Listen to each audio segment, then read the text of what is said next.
Abawagizi b'omuzannyo gw'ebikonde beeye ku obligato ekiro ekikeeseza olunaku olwaleero okwerabira ku nnwana ezitali zimu.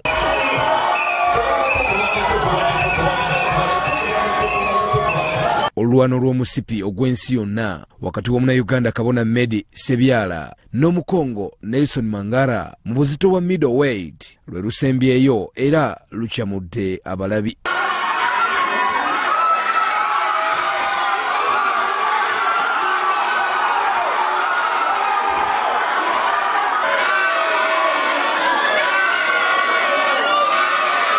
Round eyokusatu ng'ekomekerezeddwa Omukongo akakasizza nga bw'atakyasobola lulwana luno nti ekibegabega kye kibadde kisoose, bw'atyo alabiddwako ng'abasawo bakisiba.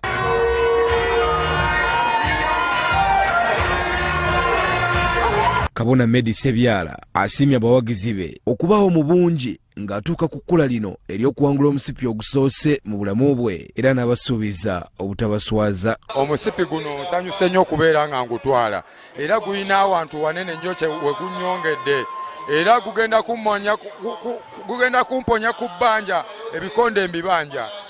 Gugenda kumponya ku bbanja ly'embibanja bigende binsasule kubanga ogwo omusipi buli lwe ngukwata bwe nti neeyongera okufuna ssente. Afayiti eno nze nange mbadde nkyagenda mu maaso n'okulaga abazanyi kuba baŋŋambye nsooke mufumite mpola mpola bw'anaatuukanga mu yokutaano mumalirize, naye yennyini ate alemedde okutuuka mu yokutaano gye yaŋŋamba.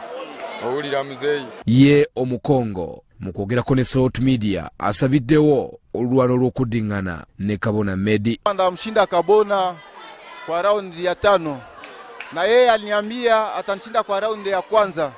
Ya kwanza tukaivukisha na ya pili juu ya shock nilipata kwenye training ndio inaacha manager wangu anasema kumba isimame nisipoteze mingi ndio iko mbele kushinda hii ya leo.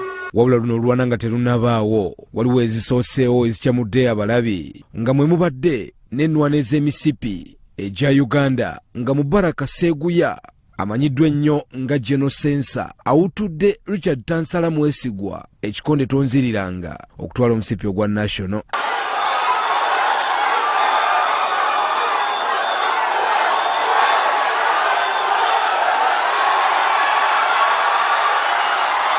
John mwewunyiza nnyo era na mwewunya nnyo wekera ku matana agamba munyagala sensa olw'okuba munnamubba era namukola wentyo amuwayo chansi n'akuwamu ekigu netudda nze mubbe ebigonga 8 naye yagala okkiza nti mukubye naddemu n'asali maaki kati oba mputtu oba muki sibalera bagamba mubbye kuba namukola mu kkubo nekati yamukomeza mu kkubo ababuulira abantu mubbye oba yababawa ansa wano.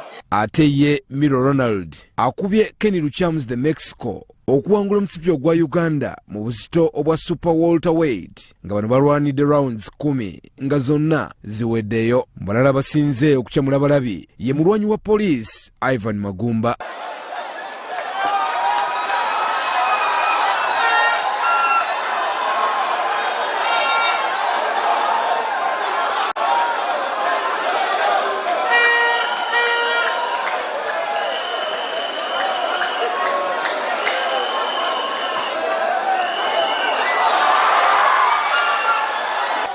Abawagizi bange baŋŋambye okuba mangukewo naye n'otanyumisa.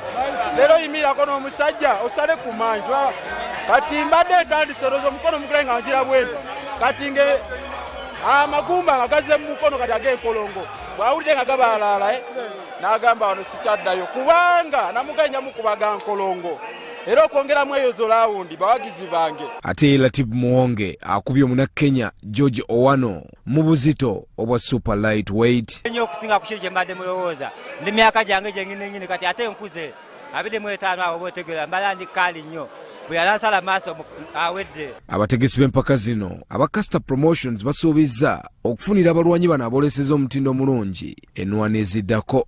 Waŋŋamba ebigambo nti ng'okola training nti oyagala owangula omusipi guno era n'onsaba nti ng'omaze okuguwangula ate nkutegekereyo ekintu eky'amaanyi njagala okutegeeza nti tonswazizza.